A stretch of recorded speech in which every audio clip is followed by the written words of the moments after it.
Thank you. Thank you, everyone, and thank you for the panel. And yeah, we are going to talk about very interesting topic on the health side. Obviously, I may not be the best fit person to talk about it, but let me get the guidance from the panelist here. So yeah, typically this journey for the health insurance has been, earlier it used to be kind of push, still it is a push kind of product, but a lot of awareness is there in the market where people are now at least aware that what kind of insurances are and how this has to be taken.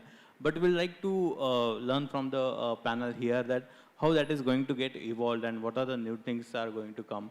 So from that perspective, we'll go one by one on this. So Kulin would like to understand from you that how the personalization is happening in this space. I mean, what are the things you are doing also you can highlight on top of that? Sure. Okay, I think this is one of those panels where we really have to be engaging. We'll have to really shake you guys up, right? We'll keep this interesting. So let's start with a small poll out here. Assuming that you guys are all aware about insurance, most of you have already got insurance, right? How many of you guys, felt that, "Arey yaar, again I want to claim my health insurance, क्या मजा आ गया करके, right? यार, hospital में check-in मजा आ गया, hospital में, check-out करने में मजा आ गया, and insurance ने सब पैसा भरते गया, right? How many of you, like anyone wants to raise hand कि यार I had that kind of an experience? Okay, how many of you want to say that you had a very bad experience on claims, or you're not, good, yeah, you're not happy with the policy that you've got, doesn't fit your requirements? Anyone? Okay. So what does Insurtech do? Insurtech is basically an SME-focused Insurtech company. Our flagship product is our employee health benefits product. We work with about 8,000 organizations, 80% of whom are first-time buyers for their employee health benefits. We are the only platform in India which has combined healthcare, wellness, and insurance in a monthly subscription format. And that's how we've kind of, we serve companies as small as 3 people, and we've also served organizations which want to kind of really shake up their current health benefit stack and work with companies as big as 3,000, 4,000 odd people also. That's what we do. And from a personalization perspective, we've been in the space for the last 5 years. We've looked at close to about 30,000 organizations till date. We work with about 8,000 of them. And we have now been able to understand what organization, what is their employee size, which sector, what's the employee age, PIN code, and basis close to about 40 variables now. We're able to kind of curate the right products for them. And because we are a full stack platform, we play an important role right from product curation, product or membership pricing, distribution. So we don't work with third parties or anyone. We do our own distribution, and obviously the entire claims facilitation. All those people who had wow experience, possibly you could have been Insurtech customers, and we actually kind of take away the whole nuisance part of the whole claims process, because we've created a complete claims concierge layer. And throughout the discussion, I'll also kind of talk about how we have evolved as an organization. And in the last 1.5 years, I think we've seen so much of rapid technology development in the company, thanks to AI and the amount of data that we've been able to kind of crunch now. So yeah, that's a quick introduction about me. Yeah. Thank you. Maybe from the different perspective, Harsh, from your side, from investor lens, how do you see this space is evolving, or what are the things, maybe personalization perspective, or maybe a real-time analytics perspective, how that is helping the health insurance? Right. No, thank you firstly for having me here. I'm Harsh, I'm with Flourish Ventures. Flourish is a global fund that invests in fintech or financial services companies. We do this across markets, so we invest in US, Latin America, Africa, and Asia. Those are the core markets that we invest in. Largely early stage investors, and Our purpose is usually to invest in companies, early stage companies, which can bring systematic change in financial services, right? So how can you make investments in innovative companies then which catalyze change across the entire financial services sector, right? And if you think from that lens, this particular topic is very, very interesting, right? So how can you make personalized health insurance and bring more innovation in this sector, which delivers better outcomes for the end users, at the same time improving the economics for the insurance companies, right? So it's a very interesting topic from an investor lens and specifically from a Flourish lens, right? See, for us, the way we are thinking about is twofold, right? One is that how can AI or the data that you get from these wearable devices, how can you use AI within that to improve the outcomes, right? What is the kind of data that you're getting from the wearable devices? How continuous is that data? What impact that data does in terms of improving your claim ratios, reducing your cost ratios, thereby delivering a better outcome for the end customers, at the same time improving the economics for the insurance companies. Because see, things have to move hand in hand. You cannot have isolated one benefit for the insurance company where the customer is not benefiting. Then it does not lead to anything, right? But what is important is, what is the quality of this data that you're getting from these wearable devices? How continuous is it? And how proprietary is it, right? Because models are not one time. It has to be a continuous stream. It has to be clean data. It has to be proprietary data. So from our perspective, companies which are building in this space are young, early, exciting, showing good signs, are very, very promising, and we are looking to back them as we speak. Sure. Thank you. Moving to you, KD, would like to understand from you how the technology is playing the part in the whole health insurance perspective. Sure. Thanks, Vikrant. Thanks for having me in there. So good evening, all. I represent Novak Technology Solutions.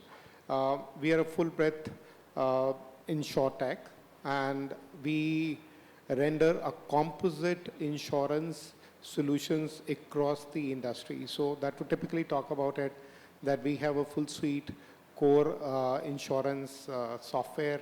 We do whole hog of platforms, services, typically tech and non-tech.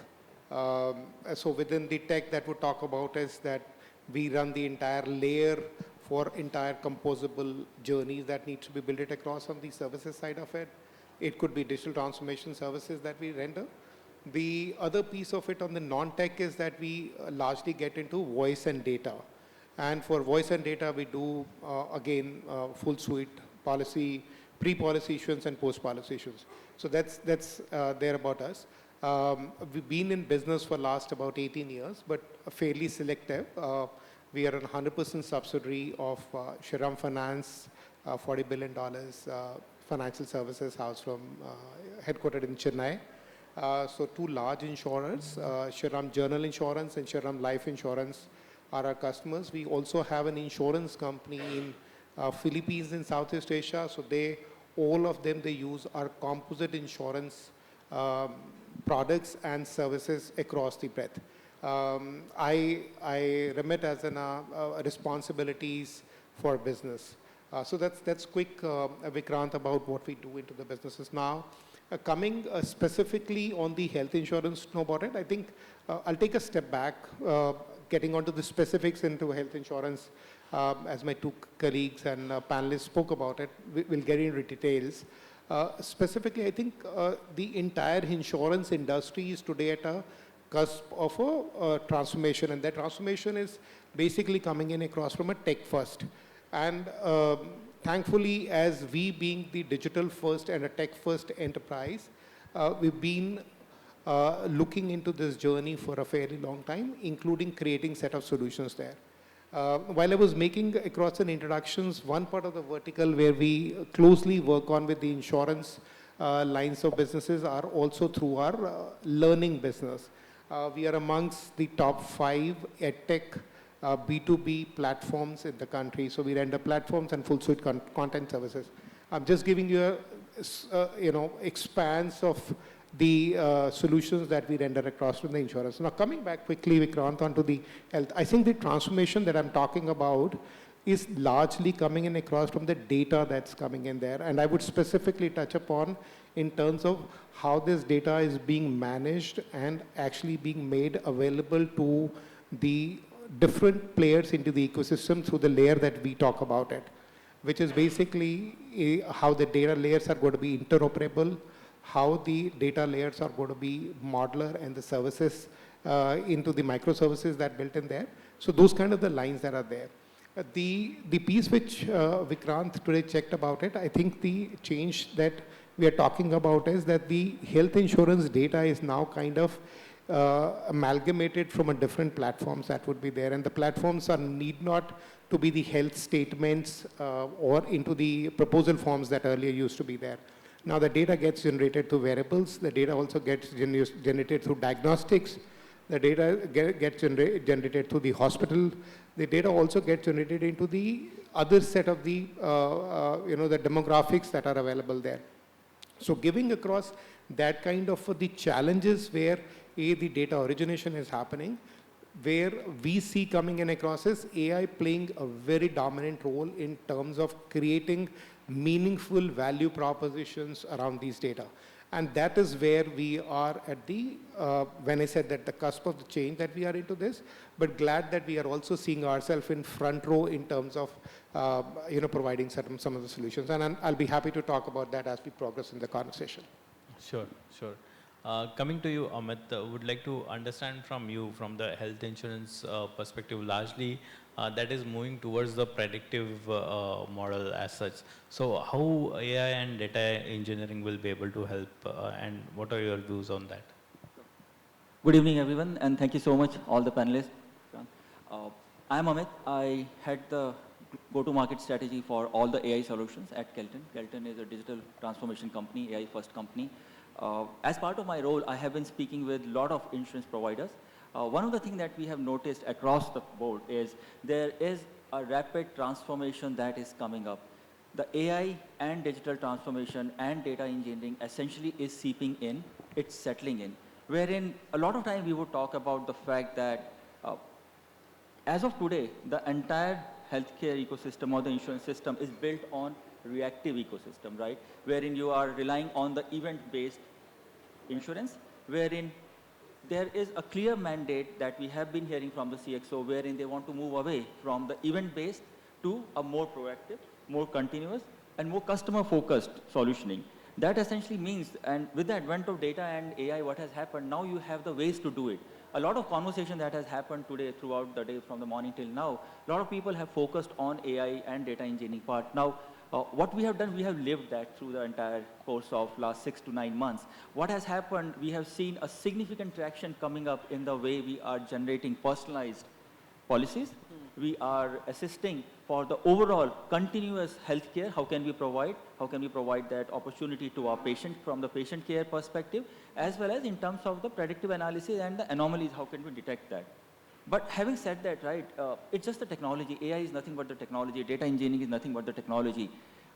That itself cannot change everything. This has to be a change of the mindset. This has to be driven top-down, as we were speaking while Kiran was here. It has to be a top-down approach. We need to understand the ways are changing. The ways we have to penetrate the data and the AI is there. The opportunity is now, and I think we have a long way to go, though, but at the same time, the opportunities that we have seen in the space of generative AI, agentic AI, that has been tremendous. And we'll be talking more about it as we move forward. Sure, sure. Moving back to you, Kulin, I would like to understand, you spoke about the personalization. So would you like to just brief how does the AI is also helping you to achieve that? Yeah, sure. So how many of you have corporate health insurance from your organizations? Okay, I'm going to again ask for those who are not paying attention. How many of you have corporate health insurance from your organizations? Yeah, better, because most of you guys should be having. How many of you know that you have 10% copay in your health plans? Okay, go back and read, you might not be having it. I was just bluffing, right? But this is exactly what happens. when we go and speak to our, Spocks at organizations, so we typically deal with people and culture / HR teams, right? And they say, "Hamara renewal aa raha hai," right? Or we want to buy something for our, for our employees, right? One of the biggest boon for us as an organization is that we can approach 63 million SMEs today from a market size perspective, which also means that if I want to, really, go all out and do growth, right? I need to have so many people in the organization to do a review of their plans, do a review of, their organization demography. And you can just imagine that if my investors come back and say, why are you not scaling? I cannot say that, I don't have enough people to do this, right? And that's exactly in the last 1 year, we have been putting a lot of efforts on our AI strategy, right? One of the small things that we've started now doing is on the providing analysis to our, corporate partners, right? Where we are actually able to upload their current plans, current claims experience, and benchmark against the existing data that we have. And within about 5 to 7 minutes, right, we have a 3-pager which comes out, which talks about what is it that the plan is doing well, where is it that there is a gap, what are the features that they should put, and all of this is benchmarked against close to about 25,000 odd organizations across India. And this kind of analysis is then kind of provided to our risk teams to kind of start curating the right product along with our insurance partners, right? And tell our organizations that are they really doing good by their employees or not really good by their employees, right? So this is the first thing that we do. The second thing that we are really building a lot of capabilities is on the claims part of it, right? One of the things that we want to achieve is we want to make sure that on the claims part of it, we are using AI to understand fraud and collusion by hospitals, collusion by members. A lot of time people don't understand that अगर bank के साथ कुछ adverse activity करते हो तो उसको fraud बोला जाता है. But a lot of people believe that insurance में तो जुगाड़ से पैसा निकाल सकते हैं करके, right? Insurance में जुगाड़ नहीं होता है, that is also fraud, right? There can be a complaint that can be filed against you. So we kind of actually help organizations to understand whether there is any kind of a misrepresentation. Has the hospital charged more? Has the hospital slyly put in one more surgery inside, right? Which can actually might not hurt the end user, but it will definitely hurt the company because a lot more of the insurance, sum insured, is being used. So on the AI side, we have been doing a lot of these things, and honestly, I think we've not even scratched the surface. We have a long, long way to go on the user side, where we can start, understanding their profiles and give them the right kind of, other supplementary products, right? But yeah, we have a long way to go on that. Don't want to talk about things which we have not done.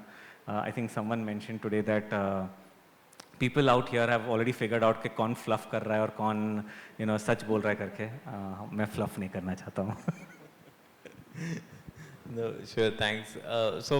Harsh, coming back to you, would like to understand from your perspective, how do you see this, AI-based underwriting or the risk modeling is going to help the whole health insurance perspective?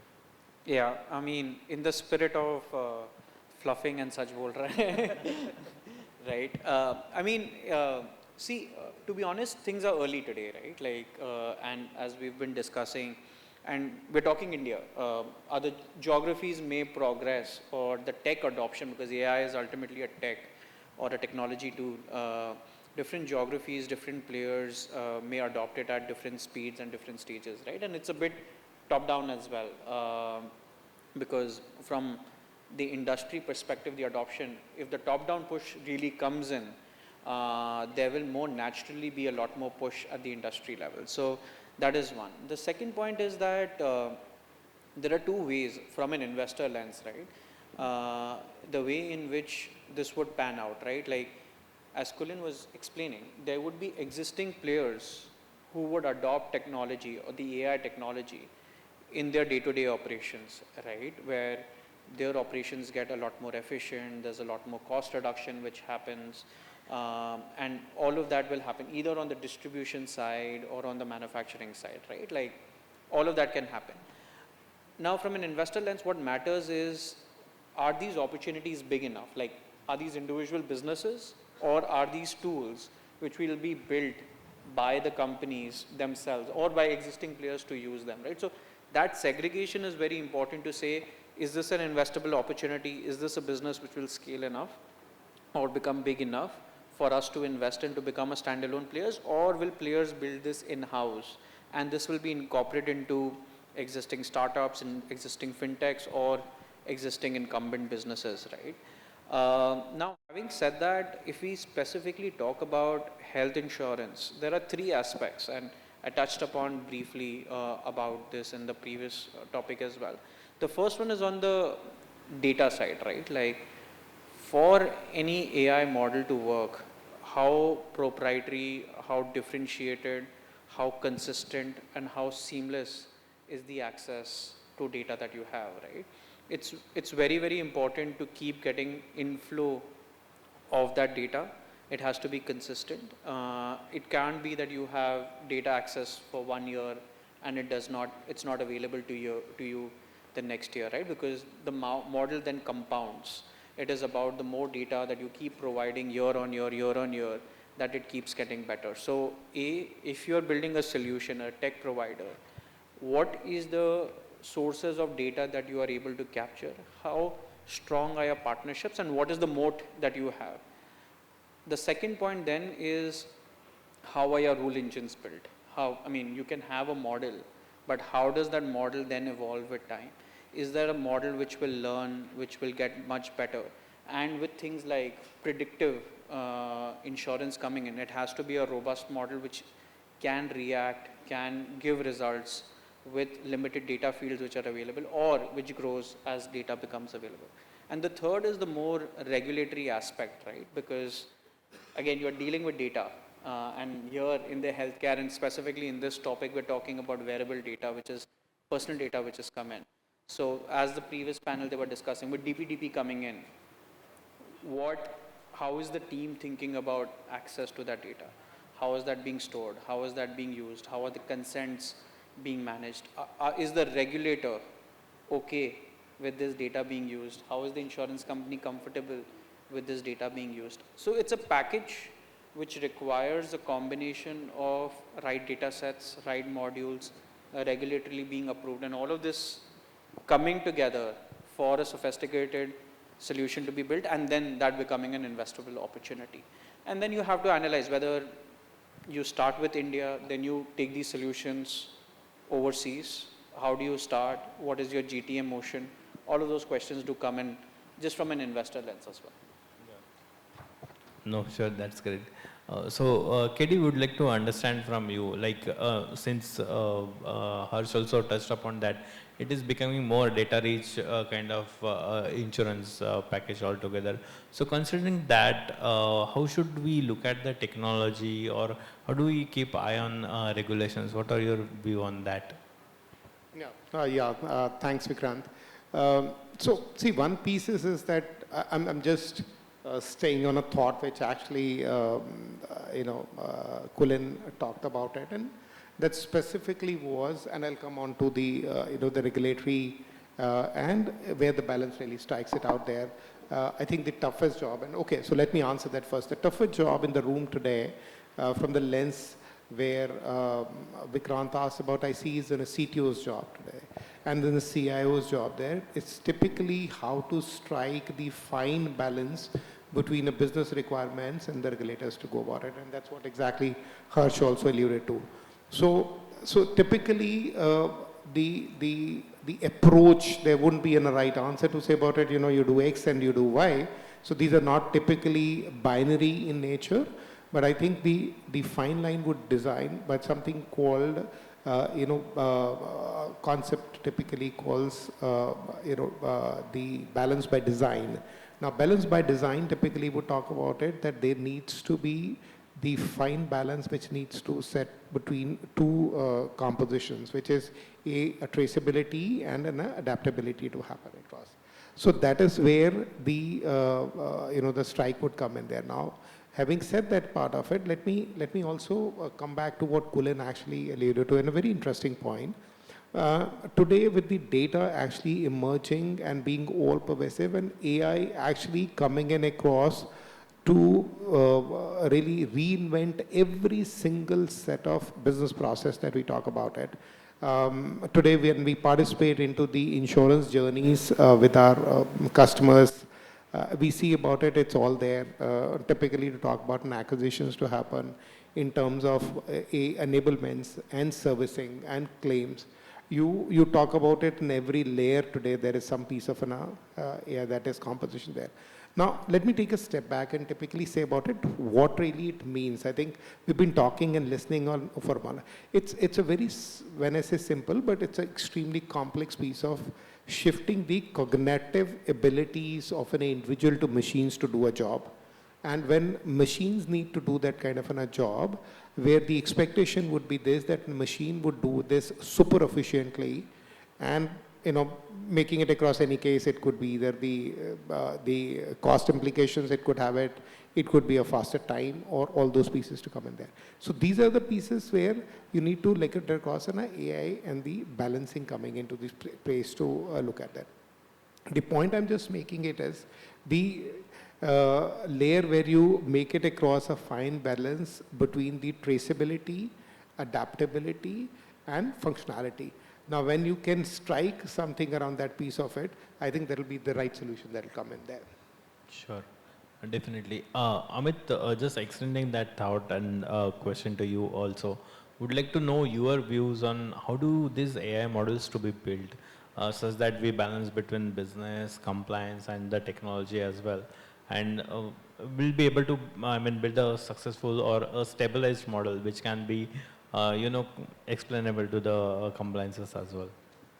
Well, multiple aspects to that, right? Whenever we talk about an AI model, majority of the time, it starts with having the right data being set up, right?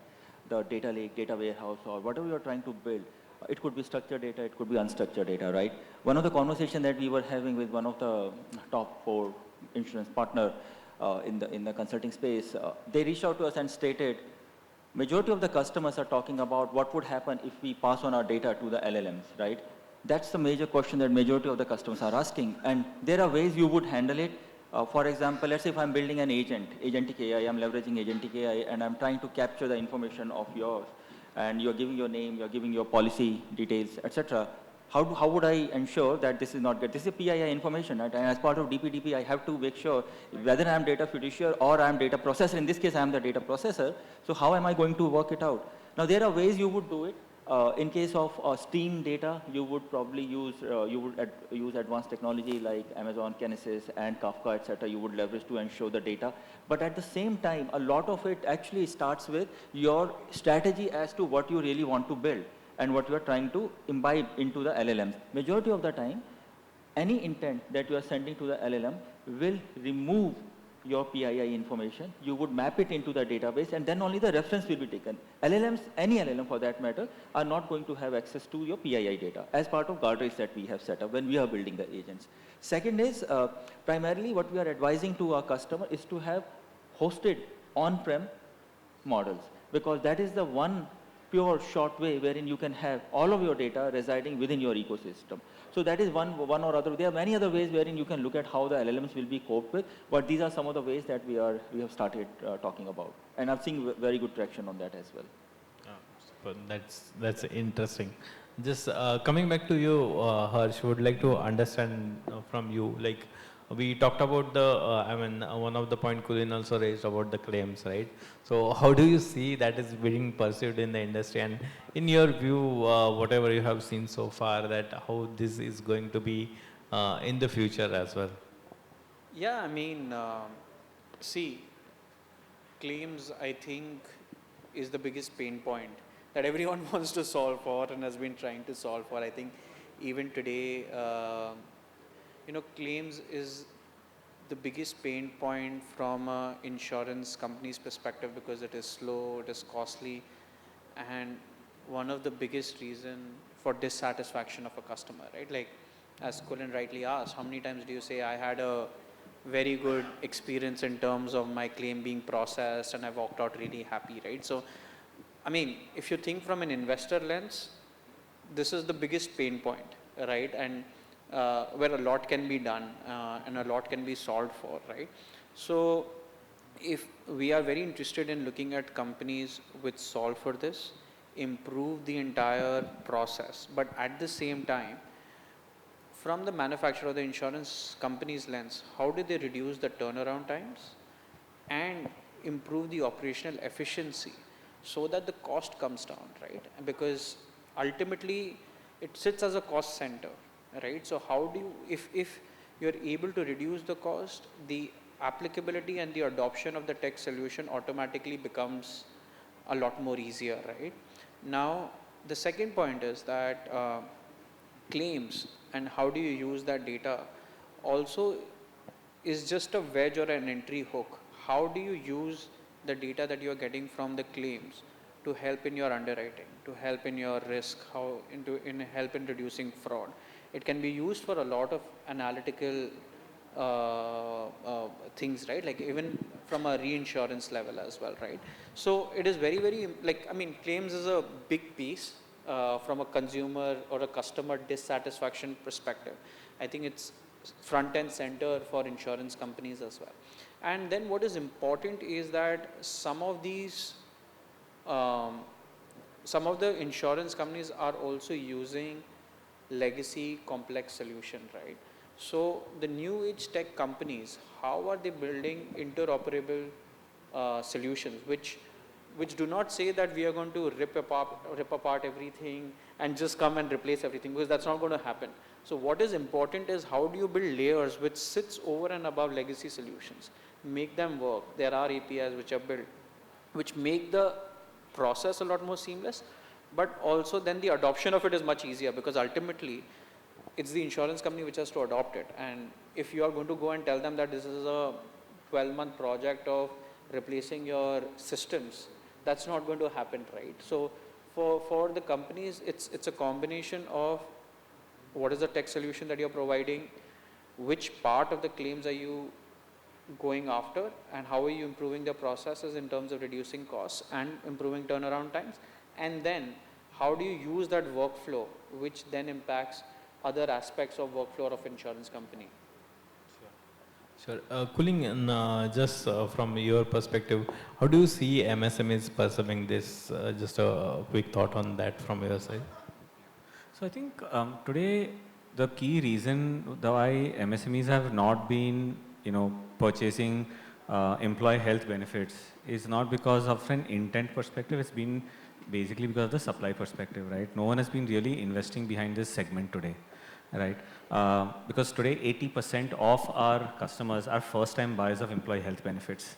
What they require is something that is usable, something that is affordable, something that their employees can actually get a benefit out of, right? Any SME out there is always going to ask one question: what is my ROI out of this benefit that I'm giving, right? It is not a tick mark benefit. They actually mean it when they give it to people, right? So from that perspective, I think today we are more well placed with all the technology that we have been able to use, right?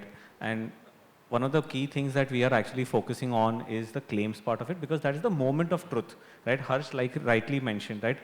People don't buy insurance because अरे अच्छा लग रहा है करके, right? It's not the thing that you'll get up in the morning and saying, चलो आज insurance खरीदते हैं, बहुत मजा आएगा करके, right? Let's swipe, let's go on to portals and say, अच्छा आज motor लेता हूँ, health लेता हूँ. That's not the thing, right? What do people want? That at the time of claims, right? Is there going to be enough support that I get, right? Now, let me also tell you one thing, that insurance companies don't want to kind of provide a bad experience. Unit economics don't work out for them sometimes, right? अगर छोटा claim आ रहा है करके, sometimes we've seen that the cost of adjudicating a claim is more than the cost of actually the claim itself, right? So today, with AI, we are able to build models right? Where you can actually do, you can enable auto-adjudication, right? You can actually build a RAG system that is red, amber, green, right? You build a green channel and pass on those claims, right? You don't need to get into it because your cost is going to be more than that. And that basically means that you're able to kind of free up the bandwidth of at an organizational level to create a more empathetic, a more empathetic care at the time of claims, and not only during claims, at the stage of pre-authorization, at the right of admission, discharge, and reimbursement, right? My colleagues in fintechs laugh at me when we say that, we have actually introduced a penny drop instead of a cancel check in the, reimbursement journey. I'm like, अरे ये penny drop तो हमने कब का कर दिया? मतलब हाँ, पर insurance में कोई नहीं कर रहा है करके, right? Right? And that is the state today. So we are saying that how do we keep kind of, making these kind of, small nudges, right? And that's exactly where AI comes in, right? Which actually understands your profile both at the time of pre-authorization, throughout the journey, and post-discharge also, right? Just one small example. If you met with typhoid, right? Or a kidney stone or a gallbladder removal, right? There are some basic things you can just do with the help of an AI, which will personalize, send out a message, right, saying that, hey, you know what, discuss with your doctor these questions from a post-care treatment perspective. That makes such a big difference. Like, we don't realize out here, but when we go through it and someone's actually guiding us, right, that's the difference that you need to make today when it comes to claims. Sure. So, Kitty, from you also would like to understand, just extending that question, there is a lot of data flow which is happening in the health. I mean, there will be data picked up from maybe say hospitals, health, and all that perspective. So how do you see that can be balanced to keep the, of course, the experience also on the better part, and overall the process to be set up for the easier from the user perspective? Yeah, sure. So see, the one part of it is that's something just been talked about in the earlier panel on the embedded insurance to go about it. So when the point I'm making it across is this, that the insurance as we look at it may not be an isolated and a silo activity that is going to be anymore there. All the transactions and activities that are going to be there would have some compositions that lay there. So what that typically would mean is that there will be multiple complex transactions that will happen into the ecosystem. Now, that is where, when you ask about the balance to come in across, that's wherein we see and we are experiencing some part of it where the AI steps in to do that kind of a balancing. Now, when I say not typically onto the balancing part of it, it is, I think, taking across some stages onto leap ahead into this space. Now, the one part of it which both Kulin and Harsh talked about is typically how do you change the complete experience of a customer through the journey. So I think that is where the AI comes in there.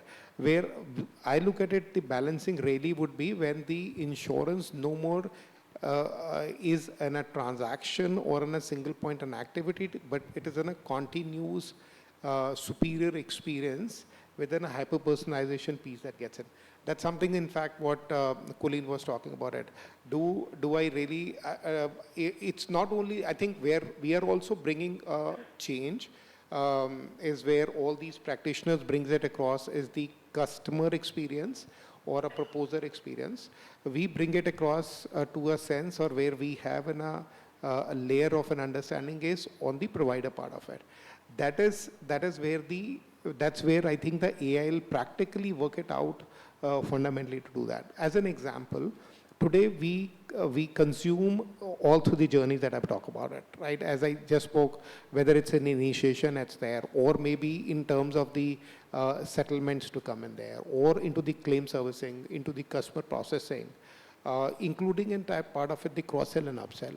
So we've seen all these pieces where an AI come in across. I think that's in a pace where it's there. So point is this, that the balancing would really come in across where AI would no more be looked upon as any tool or an application to go about it, but it would be a front layer application and technology that would take across larger part of the bandwidth of the insurances to come in there. Sure. Thank you. Thank you for that insight. One last quick question to you, Amit. I can look at some of the organizers and also the yeah, time yeah, there, but yeah. It's just the last one. Since we discussed about it and you wanted to give that perspective as well. Likewise, from the discussion what we had back sometime, like from the AI's role perspective in the claims and management, or from the overall experience perspective, would like to hear your thoughts on that. Absolutely. I think all three of you touched upon some of the aspects that I wanted, probably would have it answered, and I wanted to jump upon, but then I thought, fair enough. See, the idea is with the advancement of AI, right, and all three of you have been into that, and a majority of you are sitting here would also know. There are three ways, right, that AI is impacting. One, with respect to claim, has always been understood as a slow, manual, and error prone, right? I call it SME, the different version of SME, slow, manual, and error prone. Now, essentially what is happening because of this, now with advancement of AI and data engineering, there is a lot of work that can now be done by, for example, your NLPs and OCRs and the LLMs, right? So a lot of data that which was unstructured, we were speaking with some of the underwriters, and their point was, in case of, it's very difficult to understand the financial statement, because a lot of notes are written by the CAs in their own handwriting, so the unstructured data is never accounted for, which is where the likes of LLM are extremely, extremely important, and they give the right, quite a bit of accuracy. Then the second aspect is there are touchless claims, right, wherein you are essentially relying on, you are looking at the policy, you are looking at the rules, and then you are doing the direct payout. There is no human involved. It's like straight through policy, right? But then there are decision support engines that you have to build, where you require a lot of medical education, where you require talking to third-party insurers, just to make sure you give the right information. That is where a decision support engine is built into the ecosystem. There is a lot that we can talk about, but you let me know if you're going to give me some more time, I can continue. It's entirely up to you. No, sorry for that, but we are really running out of the time. But thank you for all your insights, and yeah, that was really helpful. Thank you for being there. Thanks, Vikrant. Thank Thank you you, so Vikrant.